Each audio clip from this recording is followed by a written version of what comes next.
These two girls are supposedly running away from soldiers on a flying battleship. The blonde girl's name is Katrina and the blue-haired girl's name is Lyra. Katrina used to be a knight of the Earth Day Empire, but seeing how they wanted to use Lyra's power, she left the Empire's army. Captain Palmer uses the power of the mysterious stone to torture Lyra, when suddenly Lyra's power is activated, causing the stone to explode, and they are also blown out of the battleship. On a small remote island, Ryan always lives peacefully here with his friend Vern, who is a small creature of unknown species similar to a lizard with wings. In the sky, there was a battleship passing through the town. They then see something which emits a blue light falling from inside of the battleship. Out of curiosity, Ren immediately runs into the forest to find out its location. He then finds Lyra fainted in the woods and blue lights emanating from the stone on her body. He wakes Lyra and asks her some questions. However, she only remembers that she was locked in a dark room and that Katrina saved her from the army's pursuit. Rain helps her find Katrina. Then suddenly, two soldiers appeared and they wanted Ryan to hand over Lyra, but he refuses. Before that, every day Ryan trains himself in swordsmanship, so he quickly defeats these two soldiers that were attacking them. Suddenly, one of them uses a flare and sends a signal to the nearby army. Katrina also sees that signal. She then immediately runs to their location. From Lyra's words, Ryan is shocked to learn that he is opposing the army of the Earth Day Empire. They are now surrounded by the soldiers. Katrina arrives on time and deals with them one by one. Katrina and Lyra then decides that they would be leaving this island by a nearby ship. Ryan volunteers to guide them to the airship location. On their way, they see soldiers threatening innocent people. They arrested a child to intimidate them. Katrina then immediately rushes in to kill them, all with grand support.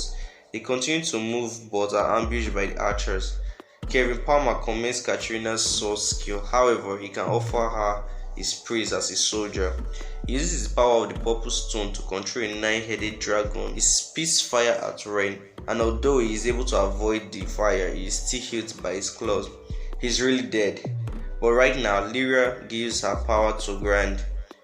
He takes her hand and suddenly all his wounds are gone. He feels something different. Suddenly, they then summon a Mara dragon, a child of flame of darkness, and his name is Bahamut. Lyra has the ability to absorb the power of the primal beast and then summon them in battle, as well as communicate with them telepathically. The flames of the 9-headed dragon had no effect on Bahamut. At this moment, Bahamut is accumulating his energy and launches it at the enemy, causing the forest to shake. After that attack, Captain Palmer fortunately survives and immediately orders the armies to withdraw. Suddenly, Ryan faints from exhaustion. He dreams that when he was a child, he used to read letters recounting his father's travels. Then he wakes up and sees that Lyra hasn't left this place. His wounds heal perfectly. Suddenly, Katrina says that he was dead. Magic cannot revive the dead, but thanks to the power of Lyra, who merged her life force with him. So now Rand is able to continue living, but now Rand and Lyra are inseparable, almost like they are two parts of a whole. They need each other's support to live, and if they get too far apart, that support will weaken, and without it, Rand may as well die. They want him to leave this island with them, and together they will go to the island of the Astrals to find the solution to Rand's current state and also learn about Lyra's past. At the village party, Rand says goodbye to everybody. He will go to the island of the Astrals in search of his father. They are going to cross the Grand Basin and League found Grass de Skyda is a place full of monsters. This trip is extremely dangerous. The very next day, they set off for the island of the Astrals. However, things did not go so smoothly. Perhaps this is Katrina's first time flying an airship, so it's a bit difficult upon reaching the next island. It was badly damaged and crashed. Luckily, everyone is safe. This island is called Angana and is protected by the goddess of the wind, Tiamat. General Furious also comes to the island to pursue them. He uses the Empire's mysterious weapon to destroy the entire island. Their position is discovered and are surrounded. In danger, a guy hiding nearby uses a sniper rifle to assist them in their escape. His name is Rackham. He is a professional airship pilot. His dream is to fly the airship Grand Cypher. Suddenly, the weather turned bad. A lot of tornadoes suddenly appears, causing many buildings to be destroyed. And at this rate, the island really will be destroyed. Turns out that Furious has activated the Empire's secret weapon.